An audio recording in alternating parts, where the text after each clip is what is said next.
Hello home cooks, ఫాస్ట్గా టేస్టీగా ready అయ్యే రెసిపీస్లో సోరకాయ చట్నీ ది బెస్ట్.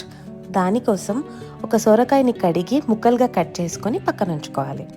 కడాయిలో 1 టేబుల్ స్పూన్ ఆయిల్ యాడ్ చేసుకొని ముందుగా కట్ చేసి ఉంచుకున్న సోరకాయ ముక్కల్ని అందులో యాడ్ చేసుకోవాలి. వీటితో పాటు ఒక హాఫ్ మీడియం సైజ్డ్ ఆనియన్ని స్లైసెస్గా కట్ చేసుకొని యాడ్ చేసుకోవాలి. లో ఫ్లేమ్లో 5 నిమిషాల పాటు గోల్డెన్ బ్రౌన్ కలర్ వచ్చే వరకు వేయించుకోవాలి. ఇప్పుడు అందులో 2 పెద్ద సైజ్ టొమాటోల్ని స్లైసెస్గా కట్ చేసుకుని యాడ్ చేసుకోవాలి. బాగా కలుపుతూ మొత్తం 2 నిమిషాల పాటు ఫ్రై చేసుకోవాలి. మనం తినే కారాన్ని బట్టి పచ్చిమిర్చిని యాడ్ చేసుకొని బాగా ఫ్రై చేసుకోవాలి. ఒక 10 నిమిషాల పాటు కలుపుతూ ముక్కలన్నీ బాగా వేగేలాగా ఫ్రై చేసుకోవాలి. ఇప్పుడు అందులో 1 టీ స్పూన్ పసుపు, మన టేస్ట్కి తగినట్టుగా సాల్ట్ యాడ్ చేసుకొని బాగా ఫ్రై చేసుకోవాలి.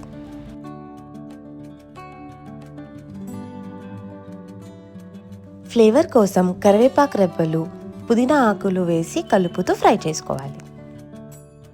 మూత పెట్టి లో ఫ్లేమ్లో ఒక 5 నిమిషాల పాటు మగ్గనివ్వాలి. ముక్కలు మరీ మెత్తగా కాకుండా స్మూత్నెస్ టెక్స్చర్ వచ్చిన తర్వాత వెల్లుల్లి రెబ్బలు, కొత్తిమీర వేసి ఫ్రై చేసుకోవాలి. 2 నిమిషాల పాటు ఫ్రై చేసి స్టవ్ ఆఫ్ చేసి పక్కన ఉంచుకోవాలి. చల్లారాక ఒక మిక్సీ జార్లోకి ట్రాన్స్ఫర్ చేసుకొని మరీ మెత్తగా కాకుండా రోటి పచ్చడి కన్సిస్టెన్సీలో ఇలా చూపిస్తున్నట్టు బ్లెండ్ చేసుకోవాలి.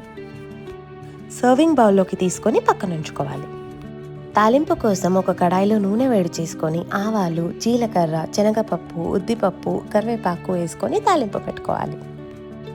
ఇది వేడి అన్నం, నెయ్యిలోకే కాదు చపాతీలో కూడా చాలా టేస్టీగా ఉంటుంది.